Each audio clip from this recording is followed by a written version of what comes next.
The Promise of the Tree, A Silent Friendship. A peaceful little village in northern India, Dharmapur, where the morning sunlight first touched the temple bells and evenings whispered through rustling leaves. At the heart of this village stood a grand, ancient peepal tree, more than 100 years old. Time itself seemed to rest under its shade. Children played around its roots, women dried papas beneath its branches, and old men recited the Ramayana while sitting against its massive trunk. Some villagers would just close their eyes and sit quietly beneath it, like laying their head in the lap of a dear old friend.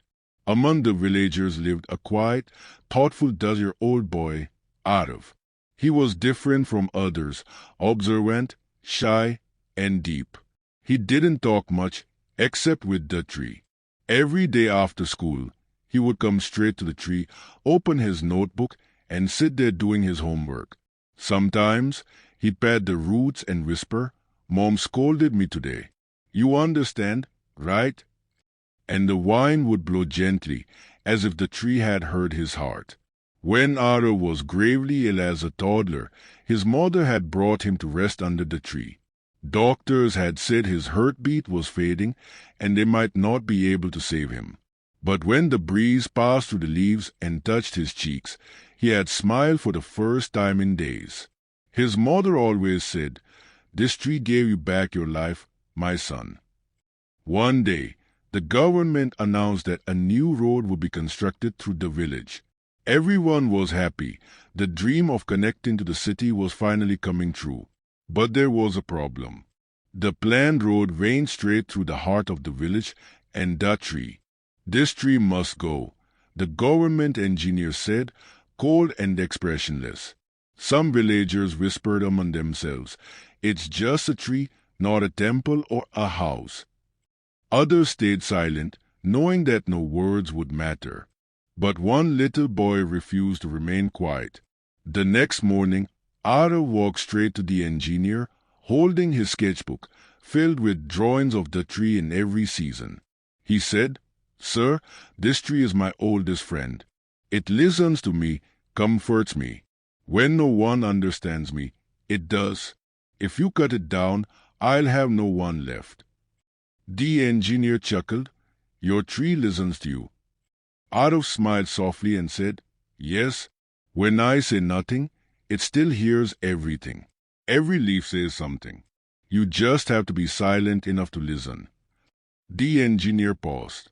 For the first time, a child had explained to him the language of stillness. The next day, when the workers came to cut the tree, they found something unexpected. The entire village stood around the tree, old men, women, children, and farmers. No slogans, no protests, just silence, and eyes filled with emotion, history, and love. The engineer stood still, deeply moved. After a few moments, he took a breath and said, "We'll change the road's direction. The tree stays." The village broke into applause. Arav ran forward and hugged the tree tightly, and for the first time, the branches swayed like they were smiling with joy. That evening, Arav sat again by the roots, resting his head against the bark. He whispered, "I kept my promise, my friend. You'll stay forever now, right?" A breeze gently passed through the leaves, and they rustled softly, like an old friend saying, "Yes, I'll always be here. As long as your innocents lives, I live." Moral of the story: some friendships speak not through words, but through silence. Trees aren't just wood. They are living memories, protectors of childhood, silent listeners of pain and joy. And sometimes, the biggest battles are fought inside the heart of a child, and won with love, not force. If you like the story, please like, share, and don't forget to subscribe to our channel for more stories. See you in the next video. Thank you.